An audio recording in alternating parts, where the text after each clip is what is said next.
जय सद्गुरू सगळ्यांना. मी आहे स्नेहा. मी माझ्या चॅनलवर तुमचं स्वागत करीत आहे.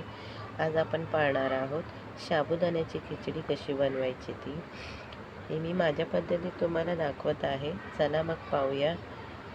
थोडासा सर्दी झालेली आहे, त्याच्यामुळे थोडासा आवाज जाडसर वाटत असेल, त्याच्यासाठी सॉरी. इथे मी 150 ग्राम इतके साबुदाणे घेतलेले होते. त्याला धुवून चांगलं रात्रभर भिजत ठेवलेलं आहे. हे बारीक आहेत. साबुदाण्याचे आपले 2 प्रकार असतात. एक जाडे पण असतात, हे बारीक पण असतात. हे बारीक चांगले खायला दाताखाली चांगले लागतात आणि जाडसर असतात ते जरा चावायला जबड्यांना त्रास होतो. आपण आता इथे शेंगदाणे भाजून घेणार आहोत. त्याच्यासाठी मी इथे एक पॅन घेतलेला आहे. पॅनमध्ये एक मोठी वाटी इतके शेंगदाणे घेतलेले आहेत, जे असेच पॅनमध्ये आपल्याला भाजून घ्यायचे आहेत. जास्त काळपटपणा आणायचा नाही आहे शेंगदाण्याला. चांगल्या आतून ते कडकडीत झाले की आपल्याला ते काढून घ्यायचे आहे. चांगल्या आतून ते शिजायला हवेत, नाहीतर अर्धे कच्चे आणि अर्धे पक्के पण असे बनतात. जर जास्त फास्ट गॅसवरती आपण ह्याला शेंगदाण्यांना भाजलं तर मंद गॅसवरतीच चांगलं ह्याला भाजून घेऊया आपण. शेंगदाण्याचा कूटही करून आपण ठेवू शकतो. तो चांगला आपला महिना 1.5 महिने असे टिकून राहतो. झटपट जर आपल्याला साबुदाण्याची खिचडी बनवायची असेल तरी ती होऊ शकते. आता आपली नवरात्री येणार, काही ना काही उपवास चालूच असतात. त्याच्यासाठी आपल्याला झटपट बनणारी साबुदाण्याची रेसिपी आहे. हे शेंगदाणे आपण याचा कूट करूनही ठेवू शकतो. आपले इथे शेंगदाणे हे चांगले भाजलेले आहेत. आपण याचा आता पाहू शकता तुम्ही, इथे मी शेंगदाण्याचा कूट करून घेतलेला आहे, मिक्सरमध्ये वाटलेला आहे. थोडासा जाडसर ठेवलेला आहे आणि थोडासा त्याला वाटून घेतलेला आहे.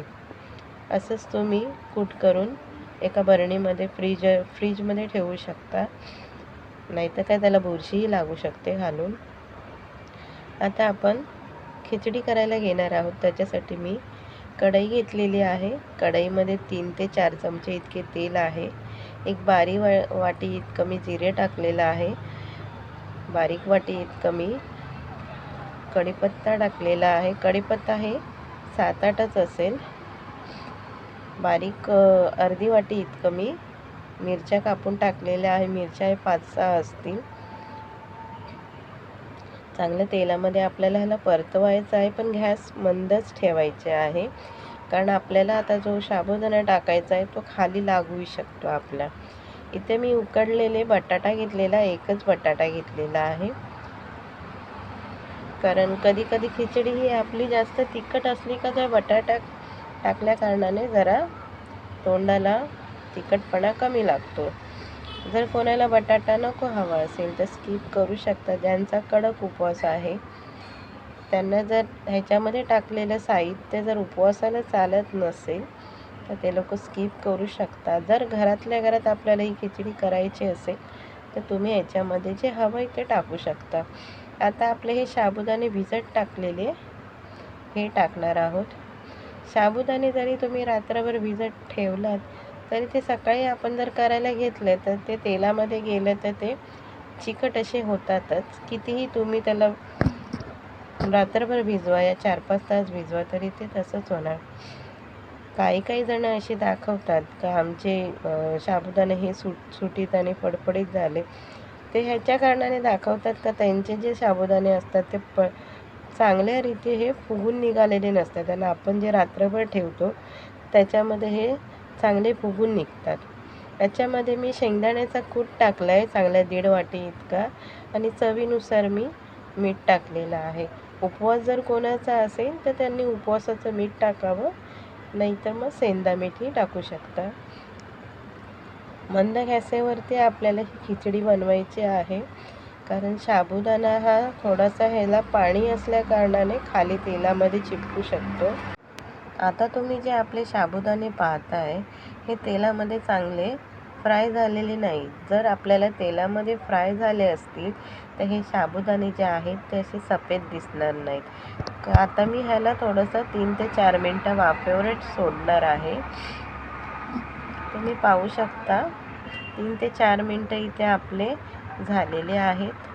पाहू शकता आपले जे साबुदाणे होते ते आता कुठेच वाईटसर दिसत नाही आहे. व्यवस्थितरित्या हे शिजलेलं आहे. इथे मी कोथिंबीर घेतलेली आहे छोटी 1 वाटी. जर कोणाला उपवासाला कोथिंबीर चालत असेल, जर उपवासाला चालत नसेल तर तुम्ही टाकू नका, त्याला स्किप करा. जर ही घरातल्या घरात नाश्त्यासाठी जर तुम्ही हे बनवत असाल तर तुम्ही ह्याच्यात कोथिंबीर वापरू शकता. जर कोण उपवासाला खात असतील तर हरकत नाही टाकायला काही. तुम्ही पाहू शकता इथे आपली खिचडी ही रेडी झालेली आहे. खिचडीमध्ये तुम्हाला बटाटे हे वरती दिसत असतील, कारण मी बटाटे हे मोठे कापलेले आहेत. कारण का आपण खिचडी ही सारखी पळ्याने हलवत असतो. त्या पळ्याने हलवता हलवता जे आपले बटाटे असतात ते थोडेसे तुटले जातात आणि त्याच्यामुळे त्याचा चुरा होतो. त्याच्यामुळे मी हे बटाट्याचे खाप हे असे मोठे मोठे कापलेले आहेत. खाताना पण जर खिचडी तिखट असेल तर आपल्याला हे बटाटे जर तोंडात आला तर तिखटपणा कमी येऊ शकतो. मी इथे सर्व केलेली खिचडी आहे, पाहू शकता तुम्ही खिचडी कितीही करा व्यवस्थित तरी ते साबुदाणे आपले चिपकणारच, कारण हे साबुदाणे असतात ते थोडेसे चिकटपणा असतो ह्याला.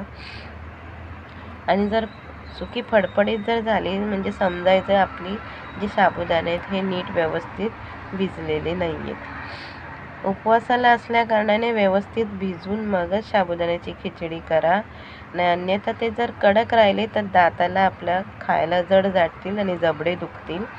रेसिपी जर आवडली असेल तर सबस्क्राईब नक्की करा, लाईक करा आणि कमेंटमध्ये सांगायला विसरू नका रेसिपी कशी झालेली ती. भेटूया पुढच्या रेसिपीला. तोपर्यंत सगळ्यांना जय सद्गुरू.